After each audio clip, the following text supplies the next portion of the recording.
ಕಡಲನಗರಿ ದಕ್ಷಿಣ ಕನ್ನಡ ಭಾಗದಲ್ಲಿ ಮಳೆ ಸ್ವಲ್ಪ ವಿರಾಮವನ್ನ ಕೊಟ್ಟಿದೆ. ಗಾದೆ ಮಾತೆ ಇದೆಯಲ್ಲ, ಮಳೆ ನಿಂತರೂ ಕೂಡ ಮಳೆ ಹನಿ ನಿಂತಿಲ್ಲ ಅನ್ನೋ ರೀತಿಯಲ್ಲಿ ಮಳೆ ನಿಂತರೂ ಮಳೆ ಅವಾಂತರಗಳು ಸಾಲು ಸಾಲಾಗಿ ಘಟಿಸ್ತಾ ಇದೆ.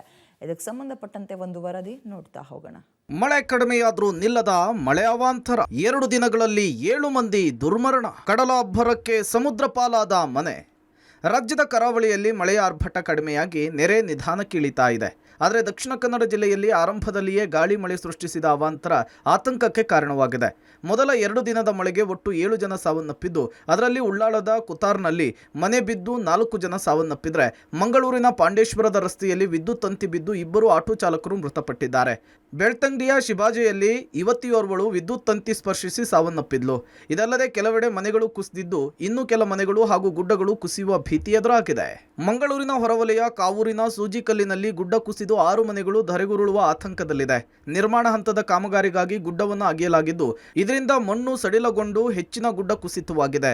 ಸದ್ಯ ಕುಸಿಯುವ ಭೀತಿಯಲ್ಲಿದ್ದ 6 ಮನೆಗಳ ನಿವಾಸಿಗಳನ್ನು ಜಿಲ್ಲಾಡಳಿತ ಸುರಕ್ಷಿತ ಸ್ಥಳಕ್ಕೆ ಸ್ಥಳಾಂತರ ಮಾಡಿದ್ದು, ಉಳಿದ 35 ಮನೆಗಳ ನಿವಾಸಿಗಳು ಎಚ್ಚರಿಕೆಯಿಂದ ಇರುವಂತೆ ಸೂಚನೆ ಕೊಡಲಾಗಿದೆ. ಪಶ್ಚಿಮ ಘಟ್ಟದಲ್ಲಿ ನಿರಂತರ ಮಳೆಯಿಂದ ಜೀವನದಿಗಳು ಉಕ್ಕಿ ಹರಿತಾ ಇದ್ದು, ಅರಬ್ಬಿ ಸಮುದ್ರ ಪ್ರಕ್ಷುಬ್ಧಗೊಂಡು ಅಬ್ಬರಿಸ್ತಾ ಇದೆ. ಬೃಹತ್ ಗಾತ್ರದ ಅಲೆಗಳು ದಡಕ್ಕೆ ಅಪ್ಪಳಿಸ್ತಾ ಇದೆ.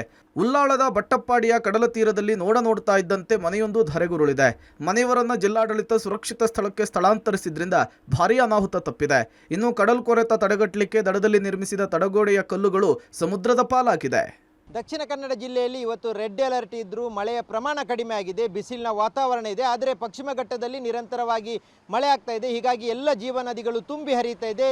ಜೀವನದಿಗಳ ಜೊತೆಗೆ ಇವತ್ತು ಕಡಲ ಅಬ್ಬರವೂ ಹೆಚ್ಚಾಗಿದೆ. ಹೀಗಾಗಿ ಮಂಗಳೂರಿನ ಉಳ್ಳಾಲ ಸಮೀಪದ ಬಟ್ಟಪ್ಪಾಡಿಯಲ್ಲಿ ಇವತ್ತೊಂದು ಮನೆ ಸಮುದ್ರದ ಪಾಲಾಗಿದೆ. ನಾವು ಗಮನಿಸಬಹುದು ಇವತ್ತು ಸಮುದ್ರದ ಅಬ್ಬರ ಎಷ್ಟರ ಮಟ್ಟಿಗೆ ಹೆಚ್ಚಾಗಿದೆ ಅನ್ನುವಂಥದ್ದು. ಕಳೆದ 2 ದಿನಗಳ ಹಿಂದೆ ಭಾಳಷ್ಟು ಕಡಿಮೆಯಲ್ಲಿ ಕಡಲಿನ ಅಬ್ಬರ ಇತ್ತು. ಆದರೆ ಈಗ ಪಶ್ಚಿಮ ಘಟ್ಟದಲ್ಲಿ ನಿರಂತರ ಮಳೆ ಆಗ್ತಾ ಇದೆ. ಜೊತೆಗೆ 2 ದಿನಗಳಿಂದ ದಕ್ಷಿಣ ಕನ್ನಡ ಜಿಲ್ಲಾದ್ಯಂತವೂ ಭಾರೀ ಮಳೆ ಆಗಿದೆ. ಹೀಗಾಗಿ ಸಮುದ್ರದ ಅಬ್ಬರ ಹೆಚ್ಚಾಗಿದೆ. ಕಡಲ ತೀರದ ನಿವಾಸಿಗಳಲ್ಲಿ ಆತಂಕ ಸೃಷ್ಟಿಯಾಗಿದೆ. ಆದರೆ ಇಲ್ಲಿರುವಂಥ ಒಂದು ಮನೆ ಭಾಳಷ್ಟು ಆತಂಕದಲ್ಲಿತ್ತು. ಅಂದರೆ ಕಳೆದ ಹಲವಾರು ವರ್ಷಗಳಿಂದಲೂ ಇದರ ಸಮೀಪದಲ್ಲಿದ್ದಂಥ ಸಾಕಷ್ಟು ಮನೆಗಳು ಸಮುದ್ರ ಪಾಲಾಗಿತ್ತು. ಈಗ ಇವತ್ತು ಸುರಿದಂಥ ಮಳೆಗೆ ಅದರ ಜೊತೆಗೆ ಕಡಲಿನ ಅಬ್ಬರಕ್ಕೆ ಈಗ ಮತ್ತೊಂದು ಮನೆ ಸಮುದ್ರದ ಪಾಲಾಗಿರುವಂಥದ್ದು.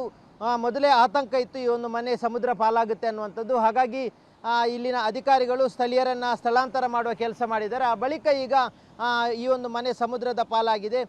ಇದು ಮಾತ್ರ ಅಲ್ಲ, ಇಲ್ಲಿರುವಂಥ ಸಾಕಷ್ಟು ಮನೆಗಳು ಈ ಹಿಂದೆನೂ ಸಮುದ್ರ ಪಾಲಾಗಿತ್ತು. ಈಗ ಮುಂದುವರಿದ ಭಾಗವಾಗಿ ಮತ್ತಷ್ಟು ಸಮುದ್ರದ ಅಬ್ಬರ ಹೆಚ್ಚಾಗ್ತಾ ಇರೋದ್ರಿಂದ ಸಮುದ್ರದ ತೀರ ಮತ್ತಷ್ಟು ನೀರು ಬರ್ತಾ ಇರುವಂಥದ್ದು. ಹಾಗಾಗಿ ನಿರಂತರವಾಗಿ ಒಂದೊಂದು ಮನೆಗಳು ಈಗ ಸಮುದ್ರ ಪಾಲಾಗ್ತಾ ಇದೆ. ಪುತ್ತೂರಿನ ಬೆಟ್ಟಂಪಾಡಿಯ ಚೆಲ್ಲಡ್ಕ ಸೇತುವೆ ಮಳೆಯಿಂದ ಮುಳುಗಡೆಯಾಗಿ ಶಿಥಿಲಗೊಂಡಿರುವ ಹಿನ್ನೆಲೆಯಲ್ಲಿ ದಕ್ಷಿಣ ಕನ್ನಡದ ಜಿಲ್ಲಾಧಿಕಾರಿ ಭೇಟಿ ನೀಡಿ ಪರಿಶೀಲನೆ ನಡೆಸಿದ್ದಾರೆ. ಸೇತುವೆ ಶಿಥಿಲಗೊಂಡ ಹಿನ್ನೆಲೆಯಲ್ಲಿ ಘನ ವಾಹನಗಳನ್ನು ನಿಷೇಧಿಸಿದ್ದು, ಬೆಳಗ್ಗೆ 6ರಿಂದ ರಾತ್ರಿ 8 ಗಂಟೆಯವರೆಗೂ ಕೂಡ ಲಘು ವಾಹನಗಳ ಸಂಚಾರಕ್ಕೆ ಮಾತ್ರ ಅವಕಾಶ ಕೊಡಲಾಗಿದೆ. ಮಳೆಗಾಲ ಮುಗಿದ ಬಳಿಕ ಸೇತುವೆಯ ಕಾಮಗಾರಿ ಆರಂಭಿಸಲು ಜಿಲ್ಲಾಧಿಕಾರಿಗಳು ಆದೇಶಿಸಿದ್ದಾರೆ. ಚೆಲ್ಲಿಯಡ್ಕ ಬೆಟ್ಟಂಪಾಡಿ ಪಂಚಾಯತ್ ಲಿಮಿಟ್ಸ್ ಇರುವಂಥ ಚೆಲ್ಲಿಯಡ್ಕ ಬ್ರಿಡ್ಜ್ ಏನಿದೆ ಅದನ್ನು ವೀಕ್ಷಣೆ ಮಾಡಲಿಕ್ಕೆ ಬಂದಿದ್ದೇವೆ. ಈಗಾಗಲೇ AC ಅವರು ಮತ್ತು ತಂಡ ಗ್ರಾಮ ಪಂಚಾಯತ್ ಅವರ ಜೊತೆ ಸಮನ್ವಯನ ಸಾಧಿಸಿಕೊಂಡು ಇಲ್ಲಿ ಮಾಡಬೇಕಾಗಿರೋ ಪರ್ಯಾಯ ಮತ್ತು ಪ್ರೊಟೆಕ್ಷನ್ ಇದೆಲ್ಲ ಬಗ್ಗೆ ಚರ್ಚೆಗಳು ಮತ್ತು ಆದೇಶಗಳನ್ನ ಮಾಡಿರ್ತಾರೆ. ಈ ಮಳೆಕಾಲ ಮುಗಿಯೋ ತನಕ ಇದರಲ್ಲಿ ಯಾವುದೇ ರೀತಿಯಲ್ಲಿ ಘಟನೆಗಳಾಗದ ರೀತಿಯಲ್ಲಿ ಹೋಗಿ ಬರುವವರಿಗೆ ಸೇಫ್ಟಿ ಇದನ್ನು ನಾವು ನೋಡಬೇಕಾಗಿರೋ ಅವಶ್ಯಕತೆ ಇದೆ.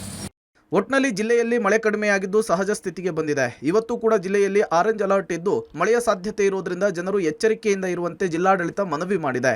Sukhpal Polali, public TV, Mangaluru.